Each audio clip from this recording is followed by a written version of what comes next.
Hello again. Welcome back to your 5-minute devotional stop with me, Amy Phillips. I'm on a journey moving from fear to faith, and I hope you'll join me for Just Believe.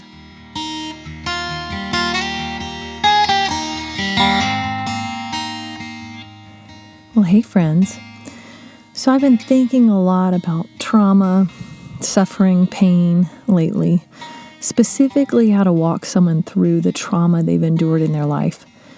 In my couple decades of freedom work, I've seen many people grappling with trauma and grief, and how I've longed for and prayed for radical and quick healing, like the demoniac of the Gerasenes, who is broken and demonized one minute and totally set free the next when he encountered Jesus.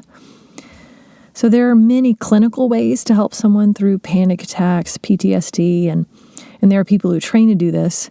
But I've been asking the Lord, how does he want me to do this? How does he want the church to enter into healing the brokenhearted? I've shared before about a dear friend who uses visualization to help her through trauma.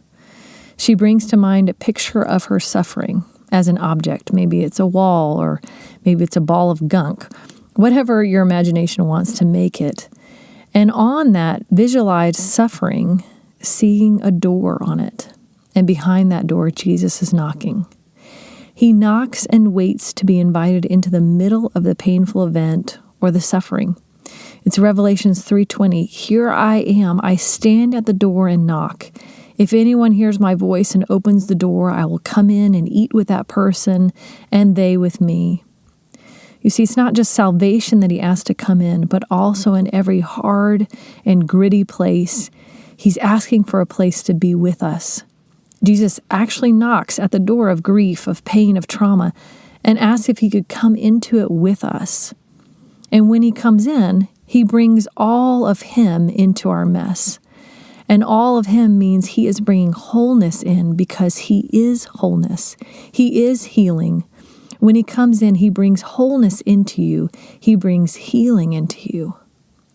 I have had amazing times using my imagination to see Jesus knocking on the door of my suffering and inviting him into it with me. I tell him of my pain, I speak to him about my emotions, and he meets me with his own understanding of that pain, often showing me where he also had that pain. This is where the healing comes. This is that sharing in his suffering.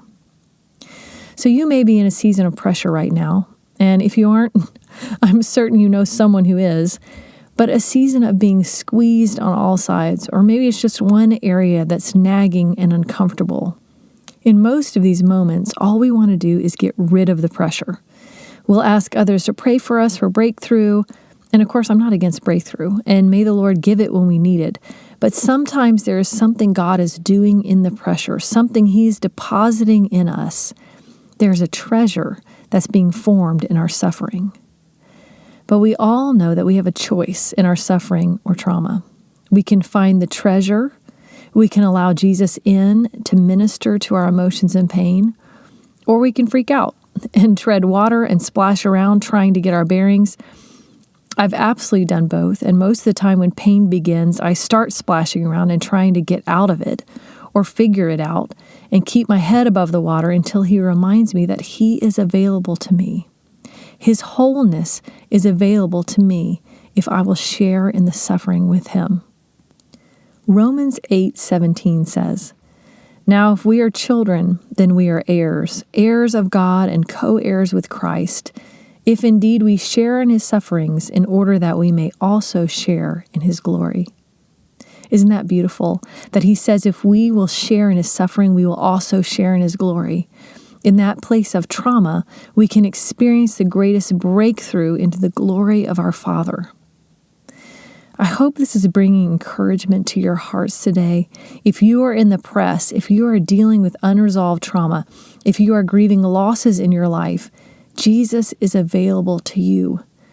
Don't necessarily look for a way out, but invite his wholeness and his healing in, because it's available to you right now in the middle of the pain. I encourage you to take time to get still before the Lord in prayer. And whether you can picture your suffering with a door on it or not, invite him in to look at the emotions with you. Invite him in to give you the deposit he wants in this moment. The pressure, the stress, this is what makes something beautiful. This is where diamonds are made. In the dark, in the hard press, and in sorrow. This is where we share in God's suffering, and if we share with him in this, we will also share in his glory. So receive that deposit that's coming, friends. It's going to be beautiful, and it's going to be life to you. Do not fear, friends. Just believe.